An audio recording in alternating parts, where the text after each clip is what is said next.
श्री शिवाय नमस्तुभ्यम। शिव पुराण की इस परम पावन कथा की श्रृंखला में आज 29वां अध्याय। व्यास जी कहते हैं, जो जगत की सृष्टि, पालन और संहार करने वाले हैं, उन भगवान शंकर को मैं प्रणाम करता हूँ, जिनकी शक्ति अद्वितीय है, जो संसार की हर वस्तु में विद्यमान है, अर्थात सर्वव्यापक है। उन विश्वकर्ता अविनाशी भगवान शिव की मैं शरण में हूँ। जब गंगा, यमुना और सरस्वती के संगम स्थल प्रयाग में नैमिषारण्य में ऋषिगणों ने यज्ञ का अनुष्ठान किया, तब सूत जी उस स्थान पर गए थे। उन्हें वहां देखकर मुनि प्रसन्न हो गए।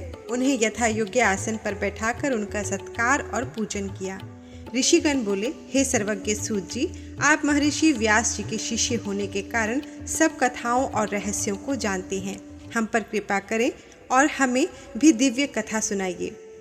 ऋषिगणों की प्रार्थना सुनकर सूत जी ने मन ही मन भगवान शिव एवं देवी पार्वती का स्मरण किया। इसके अनंतर सूत जी ने शिवागमोक्त सिद्धांतों से विभूषित पुराणा अनुक्रम एवं पुराण की उत्पत्ति का वर्णन करते हुए चारों वेद, उनके 6 अंग, मीमांसा, न्याय, पुराण एवं धर्मशास्त्र, इसके अतिरिक्त आयुर्वेद, धनुर्वेद, गांधर्व वेद और अर्थशास्त्र, इस प्रकार 18 विद्याओं का वर्णन किया और कहा कि इन सब के आदिकर्ता साक्षात महेश्वर हैं। भगवान सदाशिव ने समस्त जगत को उत्पन्न करने की इच्छा करते हुए सनातन ब्रह्मदेव को साक्षात पुत्र रूप में उत्पन्न किया। तत्पश्चात उन्होंने अपने मध्यम पुत्र भगवान विष्णु को जगत के पालन के लिए रक्षा शक्ति प्रदान की। ब्रह्मा जी ने प्रजा सृष्टि का विस्तार करते हुए सर्वप्रथम पुराणों का स्मरण किया। इसके पश्चात उनके मुख से वेद उत्पन्न हुए। उसके अनंतर समस्त शास्त्र उत्पन्न हुए। विस्तृत विद्याओं को संक्षिप्त करने के लिए प्रत्येक द्वापर के अंत में प्रभु विष्णु व्यास रूप से इस पृथ्वी पर अवतार लेकर विचरण करते हैं।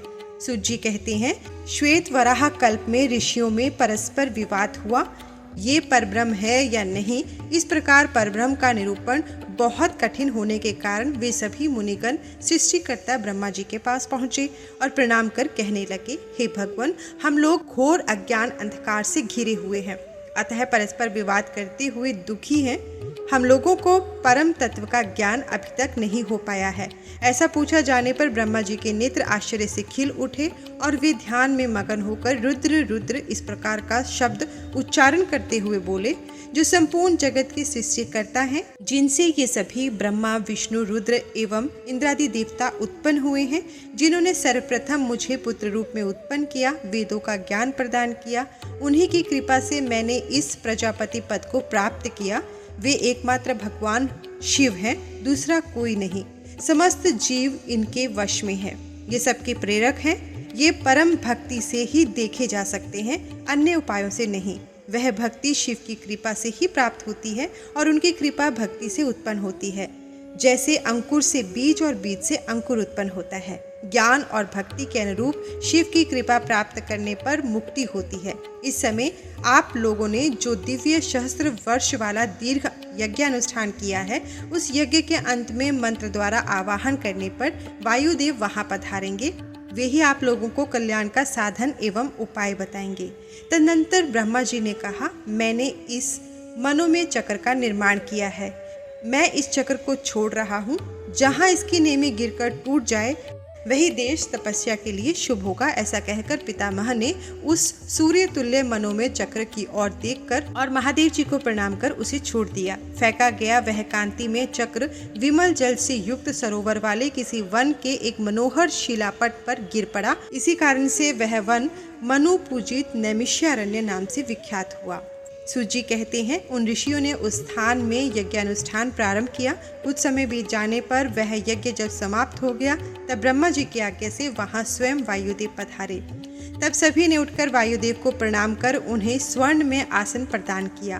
तत्पश्चात उनकी भली भांति पूजा की। इसके बाद मुनियों के द्वारा पूछे जाने पर शिव में उनकी भक्ति बढ़ाने के लिए वायुदेव ने सृष्टि की उत्पत्ति एवं शिव का ऐश्वर्य संक्षेप में बताया। मुनियों ने पूछा, आपने वह कौन सा ज्ञान प्राप्त किया है जो परम से भी परम, सत्य एवं शुभ है, तथा जिसमें उत्तम निष्ठा रखकर पुरुष परम आनंद को प्राप्त करता है। वायुदेव बोले, महर्षियों, मैंने पूर्व काल में पशु, पाश और पशुपति का जो ज्ञान प्राप्त किया था, सुख चाहने वाले पुरुष को उसी में ऊंची निष्ठा रखनी चाहिए। अज्ञान से उत्पन्न होने वाला दुख ज्ञान से ही दूर होता है। वस्तु के विवेक का नाम ज्ञान है। वस्तु के 3 भेद माने गए हैं, जड़ अर्थात प्रकृति, चेतन अर्थात जीव और इन दोनों का नियंता अर्थात परमेश्वर। इन्हीं तीनों को क्रम से पाश, पशु और पशुपति कहते हैं। ब्रह्मा जी से लेकर स्थावर प्राणियों तक सभी जीव पशु कहे गए हैं। उन सभी पशुओं के लिए ही यह उत्तम दृष्टांत कहा गया है। यह जीव पाशों में बंधता है और सुख दुख भोगता है, इसलिए यह पशु कहलाता है। यह ईश्वर की लीला का साधनभूत है। महर्षियों, इस विश्व का निर्माण करने वाला कोई पति है, वही पशुओं को पाश से मुक्त करने वाला है, अतः वही पशुपति है। पशु, पाश और पति का जो वास्तव में पृथक पृथक स्वरूप है, उसे जानकर ही ब्रह्मवेता मनुष्य योनि से मुक्त होता है। सृष्टि के आरंभ में एक शिव ही विद्यमान रहते हैं, दूसरा कोई नहीं रहता। वे ही इस जगत की सृष्टि करके इसकी रक्षा करते हैं और सबका संहार कर डालते हैं। इसके अनंतर वायुदेव ने विद्या, अविद्या, प्रकृति, पुरुष, आत्म तत्व, जीव तत्व का तात्विक विवेचन प्रस्तुत किया। संक्षेप में सिद्धांत की बात यह है कि भगवान शिव प्रकृति एवं पुरुष से परे हैं। यही सृष्टि काल में जगत को रचते और संहार काल में पुनः सबको आत्मसात कर लेते हैं। ऋषियों द्वारा जिज्ञासा करने पर वायुदेव ने काल की महिमा का वर्णन करते हुए कहा, संपूर्ण जगत तो काल के वश में है, पर काल जगत के वश में नहीं है। शिवजी का अप्रतिहत तेज काल में सन्निविष्ट है, इसलिए काल की महान मर्यादा मिटाई नहीं जा सकती। तदनंतर वायुदेव ने काल महिमा, प्रलय, ब्रह्मांड की स्थिति, रुद्रोत्पत्ति और ब्रह्मा जी द्वारा सृष्टि रचना तथा सर्ग आदि का वर्णन किया। वायुदेव ने कहा, ब्रह्मा जी ने पहले 5 मानस पुत्रों को उत्पन्न किया, सनक, सनंदन, सनातन, ऋभु और सनत कुमार। ये सब के सब योगी तथा वीतराग थे। उन्होंने सृष्टि रचना की इच्छा की। तब ब्रह्मा जी ने पुनः सृष्टि रचना की इच्छा से बड़ी भारी तपस्या की, पर इससे उनका कोई काम न बना। इस कारण क्रोधित और दुखी होने पर ब्रह्मा जी के दोनों नेत्रों से आंसू की बूंदें गिरने लगी। इन अश्रु बिंदुओं से भूत प्रेत उत्पन्न हुए। क्रोध मोह के कारण इन्हें मूर्छा आ गई। इसी क्रम में भगवान नीललोहित शिव ब्रह्मा जी के मुख से 11 रूपों में प्रकट हुए। महादेव जी ने उन 11 स्वरूपों से कहा कि तुम लोग आलस से रहित होकर प्रजा संतान की वृद्धि के लिए प्रयत्न करो। उनके ऐसा कहने पर वे व्याकुल होकर रोने और दौड़ने लगे। रोने के कारण उनका नाम रुद्र हुआ। इसके अनंतर ब्रह्मा ने 8 नामों द्वारा परमेश्वर शिव का स्तवन किया। ब्रह्मा जी के इस प्रकार प्रार्थना करने पर भगवान रुद्रदेव की आज्ञा प्राप्त कर ब्रह्मा ने अन्य प्रजाओं की सृष्टि आरंभ की। उन्होंने अपने मन से मरीचि, भृगु, अंगीरा, पुलस्त्य आदि 12 पुत्रों की सृष्टि की। तत्पश्चात समाधि द्वारा अपने चित्त को एकाग्र करके रुद्र सहित ब्रह्मा जी ने देवताओं, असुरों, पितरों, विद्याधरों, गंधर्वों, गुहकों, मनुष्यों एवं पशु पक्षियों, जलचरों, सर्पों, कीटों इत्यादि को अपने अंगों उपांगों से उत्पन्न किया। वायुदेव ने कहा, वास्तव में अचिंत्य रूप महेश्वर ही सब भूतों के निर्माता हैं। उनके मुख से ब्राह्मण प्रकट हुए। वक्षस्थल के ऊपरी भाग से क्षत्रियों की उत्पत्ति हुई। दोनों जांघों से वैश्य और पैरों से शूद्र उत्पन्न हुए। इस प्रकार उनके अंगों से संपूर्ण वर्णों का प्रादुर्भाव हुआ है। वायुदेव बोलते हैं इसके आगे, जब ब्रह्मा जी द्वारा रची गई प्रजाओं का पुनः विस्तार नहीं हुआ, तब ब्रह्मा जी ने मैथुनी सृष्टि के लिए परमेश्वर को प्रसन्न करने की इच्छा से कठोर तप करना प्रारंभ किया। भगवान सदाशिव ब्रह्मा जी के तप से संतुष्ट होकर अर्धनारीश्वर के रूप में प्रकट हो गए। तब ब्रह्मा जी हाथ जोड़कर दंडवत प्रणाम करके वेदार्थ से युक्त सूक्ष्म अर्थों से परिपूर्ण सूक्तों से भगवान अर्धनारीश्वर की स्तुति करने लगे। ब्रह्मा जी की स्तुति से प्रसन्न होकर मधुर वचन कहते हुए महादेव ने अपने शरीर के वाम भाग से देवी रुद्राणी को प्रकट किया। जिन दिव्य गुण संपन्न देवी को ब्रह्मवेता लोक परात्पर परमात्मा शिव की पराशक्ति कहते हैं, जिनमें जन्म, मृत्यु, जरा आदि नहीं है, वे भवानी शिव जी के अंग से उत्पन्न हुई। ब्रह्मा जी बोले, हे सर्व जगन्मयी देवी, सृष्टि की बढ़ोतरी के लिए मैं मैथुनी सृष्टि का निर्माण करना चाहता हूँ। आपसे पहले नारीकुल का प्रादुर्भाव नहीं हुआ था। संपूर्ण शक्तियों का आविर्भाव आपसे ही होता है। इस चराचर जगत की वृद्धि के लिए आप अपने अंश से मेरे पुत्र दक्ष की पुत्री हो जाइए। ब्रह्मा के इस प्रकार याचना करने पर देवी रुद्राणी ने अपने भौं के मध्य भाग से अपने ही समान कांतिमती एक शक्ति प्रकट की। ब्रह्मा जी की प्रार्थना के अनुसार वे देवी दक्ष पुत्री हो गई तथा ब्रह्मा जी को अनुपम शक्ति देकर वे महादेव जी के शरीर में प्रविष्ट हो गई और महादेव जी भी अंतर्धान हो गए। तभी से इस जगत में स्त्री जाति में भोग प्रतिष्ठित हुआ तथा मैथुन द्वारा प्रजा की सृष्टि होने लगी। इससे ब्रह्मा जी को भी संतोष और आनंद प्राप्त हुआ। इसके पश्चात ऋषियों की कई शंकाओं का समाधान वायुदेव के द्वारा किया गया और भगवान शिव और भगवती पार्वती की लीलाओं का वर्णन भी सूत जी ने किया। वायुदेव कहते हैं, मुनियों, परोक्ष तथा अपरोक्ष प्रकार भेद से ज्ञान दो प्रकार का माना गया है। परोक्ष ज्ञान को अस्थिर कहा जाता है और अपरोक्ष ज्ञान को सुस्थिर। युक्तिपूर्ण उपदेश से जो ज्ञान होता है उसे परोक्ष कहते हैं। वही श्रेष्ठ अनुष्ठान से अपरोक्ष हो जाता है। अपरोक्ष ज्ञान के बिना मोक्ष नहीं होता। अतः तुम लोग आलस्य रहित हो श्रेष्ठ अनुष्ठान की सिद्धि के लिए प्रयत्न करो। ऋषियों ने पूछा, वायुदेव, वह कौन सा श्रेष्ठ अनुष्ठान है जो मोक्ष स्वरूप ज्ञान को अपरोक्ष कर देता है? वायुदेव ने कहा, भगवान शिव का बताया हुआ जो परम धर्म है उसी को श्रेष्ठ अनुष्ठान कहा गया है। उसके सिद्ध होने पर स्वयं मोक्षदायक शिव अपरोक्ष हो जाते हैं।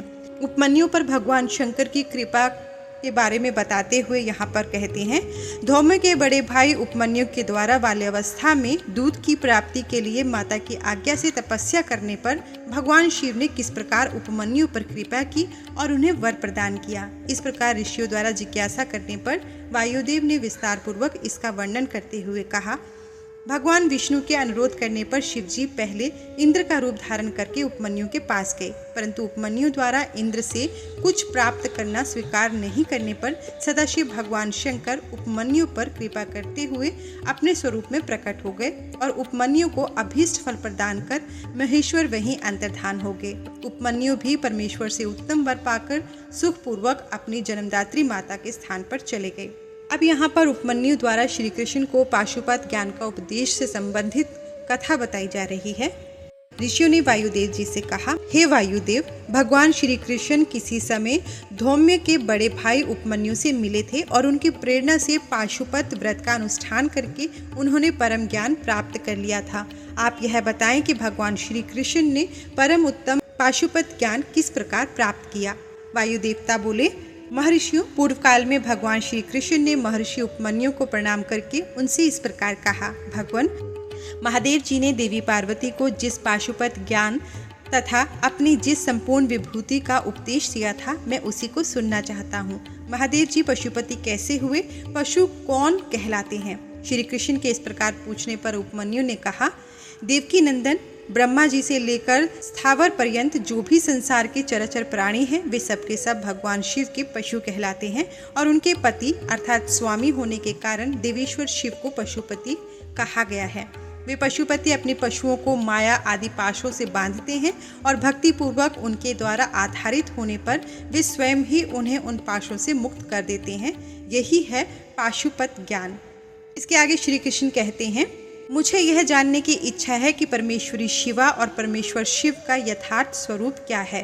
उन दोनों ने स्त्री और पुरुष रूप से इस जगत को किस प्रकार व्याप्त कर रखा है। उपमन्यु बोले, देवकी नंदन, साक्षात महादेवी पार्वती शक्ति है और महादेव जी शक्तिमान हैं।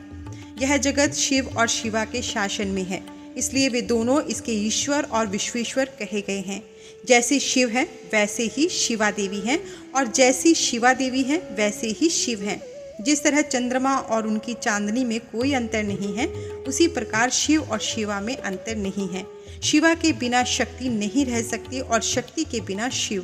परमेश्वर शिव पुरुष है और परमेश्वरी शिवा प्रकृति। महेश्वर शिव रुद्र हैं और उनकी वल्लभा शिवा देवी रुद्राणी। विश्वेश्वर देव विष्णु है और उनकी प्रिया लक्ष्मी। जब सृष्टिकर्ता शिव ब्रह्मा कहलाते हैं तब उनकी प्रिया को ब्रह्माणी कहते हैं। भगवान शंकर ही सारे संसार के पुरुष और महेश्वरी शिवा ही संपूर्ण स्त्रियों के रूप में व्यक्त है। अतः सभी स्त्री पुरुष उन्हीं की विभूतियां हैं। जैसे जलते हुए दीपक की शिखा समूचे घर को प्रकाशित करती है, उसी प्रकार शिव पार्वती का यह तेज व्याप्त होकर संपूर्ण जगत को प्रकाश दे रहा है। ये दोनों शिवा और शिव सर्वरूप हैं, सबका कल्याण करने वाले हैं। अतः सदा ही इन दोनों का पूजन, नमन एवं चिंतन करना चाहिए। हे श्री कृष्ण, आज मैंने आपके समक्ष अपनी बुद्धि के अनुसार परमेश्वर शिव और शिवा के यथार्थ स्वरूप का वर्णन किया है, परंतु यह नहीं मान लेना कि यह दोनों के यथार्थ रूप का पूर्णतः वर्णन हो गया। उपमन्यु कहते हैं, यदुनंदन, यह चराचर जगत देवादिदेव महादेव जी का ही स्वरूप है। आगे उपमन्यु जी प्रणव की महिमा बताते हुए कहते हैं, शिव साक्षात परमात्मा है, वे नित्य परिपूर्ण है, दूसरों पर परम अनुग्रह ही उनके समस्त कर्मों का फल है। प्रणव उन परब्रह्म परमात्मा शिव का वाचक है। शिव की रुद्र आदि नामों में प्रणव ही सबसे उत्कृष्ट माना गया है। प्रणव वाच्य शंभु के चिंतन और जप से जो सिद्धि प्राप्त होती है वही परासिद्धि है। मांडुक्य उपनिषद में प्रणव की 4 मात्राएं बताई गई हैं, अकार, उकार, मकार और नाद। अकार को ऋग्वेद, उकार को यजुर्वेद, मकार को सामवेद और नाद को अथर्ववेद कहा गया है। अकार सृष्टिकर्ता ब्रह्मा है, उकार पालनकर्ता श्री हरि है, मकार संहारकर्ता रुद्र है, नाद परम पुरुष परमेश्वर है, वह निर्गुण एवं निष्क्रिय शिव है। इस प्रकार प्रणव अपनी 3 मात्राओं के द्वारा ही 3 रूपों में इस संसार जगत का प्रतिपादन करके अपनी अर्ध मात्रा अर्थात नाद के द्वारा शिव स्वरूप का बोध कराता है। इनसे श्रेष्ठ दूसरा कुछ भी नहीं है। उन प्रणव रूप परम पुरुष परमेश्वर शिव से ही यह संपूर्ण जगत परिपूर्ण है। इसके आगे उपमन्यु जी कहते हैं, हे श्री कृष्ण, जो अपने हृदय में शक्ति सहित भगवान शिव का दर्शन करते हैं उन्हीं को सनातन शांति प्राप्त होती है। जब शिव और शक्ति की कृपा होती है तब मुक्ति हाथ में आ जाती है। देवता, दानव, पशु पक्षी तथा कीड़े मकोड़े भी उनकी कृपा से मुक्त हो जाते हैं। परमात्मा शिव ने 5 प्रकार का शिव धर्म बताया है, तप, कर्म, जप, ध्यान और ज्ञान। लिंग पूजन आदि को कर्म कहते हैं। चांद्रायण आदि व्रत का नाम तप है। वाचिक, उपांशु और मानस 3 प्रकार की जो शिव मंत्र की आवृत्ति है उसी को जप कहते हैं। शिव का चिंतन ही ध्यान कहलाता है तथा शिव संबंधी आगमों में जिस ज्ञान का वर्णन है उसी को यहाँ ज्ञान शब्द से कहा गया है। अतः कल्याणकामी पुरुष को चाहिए कि वह परम कारण शिव में भक्ति बढ़ाए और विषयासक्ति का त्याग करे। शिव पुराण का 29वां अध्याय यहीं तक। भगवान शिव, माता पार्वती आप सभी पर अपनी कृपा दृष्टि बनाए रखें। आज पूर्णिमा है, आज सावन महीने का आखिरी दिन है, यानी आज श्रावण माह समाप्त हो रहा है। इस पावन कथा का अंतिम अध्याय यानी 30वां अध्याय आज शाम 5:30 बजे ही चैनल पर अपलोड किया जाएगा। कथा सुनने के लिए आप सभी शिव भक्तों का कोटि कोटि धन्यवाद। हर हर महादेव।